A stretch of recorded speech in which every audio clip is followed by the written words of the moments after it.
வேகமாக விஜயை கூப்பிட்டு சிஎம் ஆக்கி உட்கார வைப்பார். நாட்டில் எந்த வேலையும் நடக்க மாட்டேங்குது.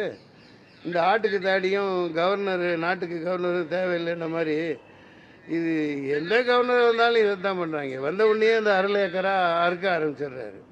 இனிமேல் இந்த சுப்ரீம் கோர்ட்டு ஹைகோர்ட் நீதிபதிகளை வச்சு தான் பதவி பிரமாணம் பண்ண வைக்கணும்.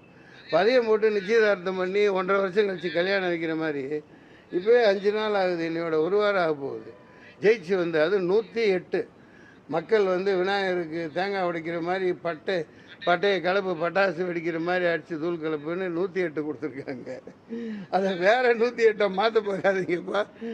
விஜய் அந்த தம்பியர் பயங்கர ஆவேசமாக இருக்காங்க. இப்போ இப்படியே பண்ணிங்கன்னா ஒரு பரோட்டா சூரி காமெடி மாதிரி இதெல்லாம் முடியாது, எல்லாம் அழிச்சிட்டு மறுபடியும் தேர்தல் வைனா டப்பா டான்ஸ் ஆடிடும்.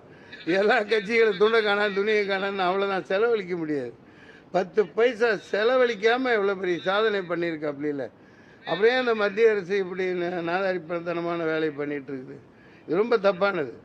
மத்திய அரசு அங்கே வட மாநிலங்கள்லாம் இதே மாதிரி டுபாக்கூர் வேலை பண்ணி 50-60 பேர் ஜெயிச்சவங்களெல்லாம் முதல்வர் ஆக்கி விட்டு போட்டு 50 கோடி 100 கோடி 25 கோடின்னு வாங்கி தான் ஆட்சி அமைச்சாங்க. இது எல்லாத்துக்கும் தெரிஞ்ச விஷயம். அப்படி இருக்க சட்டப்படி நடங்க. நீங்கள் சட்டப்படி நடங்க. மெஜாரிட்டி இருக்குது. சட்டசபையை கூட்டு நிரூபிக்க போகிறார்.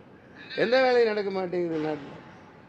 முதல்ல வேகமாக ஆட்சியில் உட்கார வைங்க. மக்கள் ரொம்ப எந்த வேலையும் எங்கள் சினிமா சம்பந்தமானது மற்ற வேலை எதுவுமே நடக்காமல் இருக்குது. அப்புறம் நானும் தேர்தல் முடியாமல் காவேரி திருச்சி ஹாஸ்பிட்டலில் அட்மிட் ஆகி ரொம்ப சீரியஸாகவும் நான் தேர்தலில் போட்டியிடலைன்னு வாபஸ் வாங்கிட்டு காங்கிரஸ் திமுக அந்த அலையன்ஸுக்கு நீங்கள் வாக்களிங்க அப்படின்னு சொல்லி போட்டு நான் வந்துட்டேன். அதுக்கப்புறம் நீ இத்தனை ஓட்டு வாங்கினேன்னு போட்டு சில பேர் அவனோட உண்மத்தத்தை தீர்த்துக்கிட்டு இருக்காங்க. அந்த நாதாரிகளுக்கெல்லாம் பேசணும்னு அவசியம் இல்லை. முதல்ல நாட்டில் கலகம் உண்டு பண்ணாதீங்க. கவர்னர் வேகமாக கூப்பிட்டு விஜய் சிஎம் ஆக்கிற